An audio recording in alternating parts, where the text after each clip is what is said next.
troublée en Algérie, où en plusieurs endroits du territoire une série d'attentats ont été commis dans la nuit qui précéda la Toussaint. In the early hours of November 1st, 1954, the Algerian War began. The newly formed FLN, or National Liberation Front, launched a series of attacks across the country. For some Algerians, the time for talking was over, and now was the moment to fight for independence. À Alger, des bombes artisanales ont explosé à la même heure. Dans l'Algérois, attaques de casernes, incendies de fermes et de récoltes se sont déroulés avec un synchronisme inquiétant. Tout comme en Kabylie, dans les Aurès et dans le Constantinois. There's a long history of some 30 years preceding November the 1st, 1954. People, especially those living abroad, working with trade unions and political movements, were calling for independence for the colonies, particularly for the Maghreb.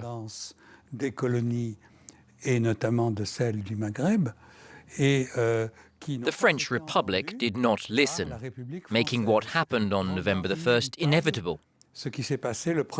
A call for insurrection and a first wave of attacks across the country. Several soldiers were killed, as well as a teacher, Guy Monroe, who the FLN claimed as a collateral victim. The heads of the liberation group were enraged by the death of a civilian, as the incident tarnished the legitimacy of their fight. French authorities used his death to label the attacks as terrorism.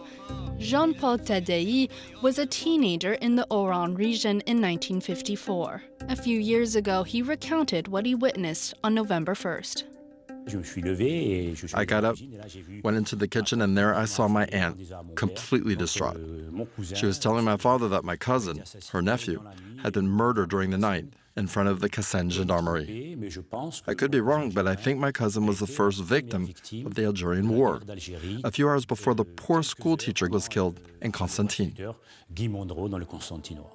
Tadei wrote a book detailing the traumatic history he experienced as a child.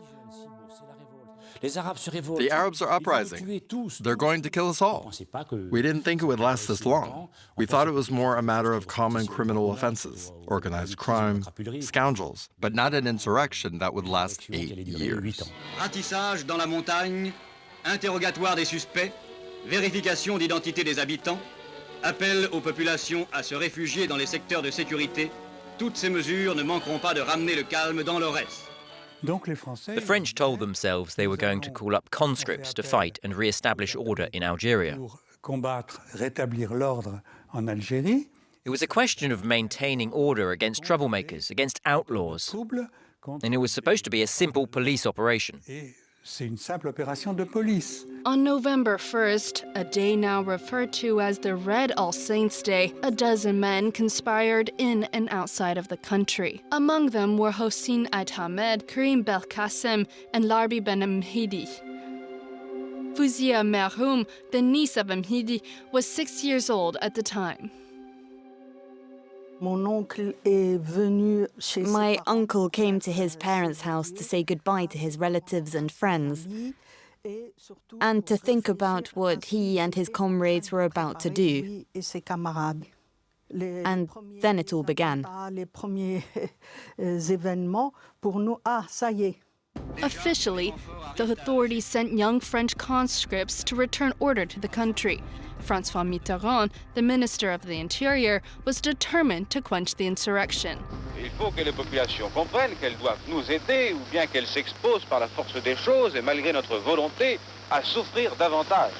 Et tous ceux qui seront surpris, agissant d'une façon évidente par le moyen des armes contre l'ordre, doivent savoir que le risque pour eux est immense. France had just relinquished power over colonial Indochina. A firm counter-revolution strategy was put in place to quell any ambition for an independent Algeria. The return from Indochina of soldiers who had been defeated there and who were determined not to be defeated in Algeria encouraged the most radical methods, notably the widespread use of torture. It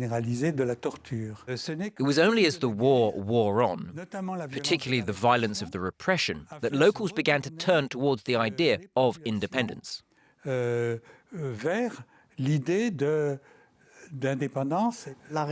Repression was terrible. The inflexibility and denial of the French was the biggest instigator for the Algerian underground resistance.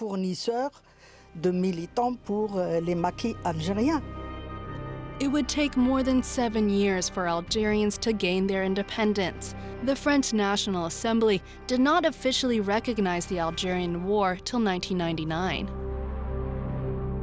The main instigators of November 1st met various fates. Larbi Ben M'hidi was arrested in 1957.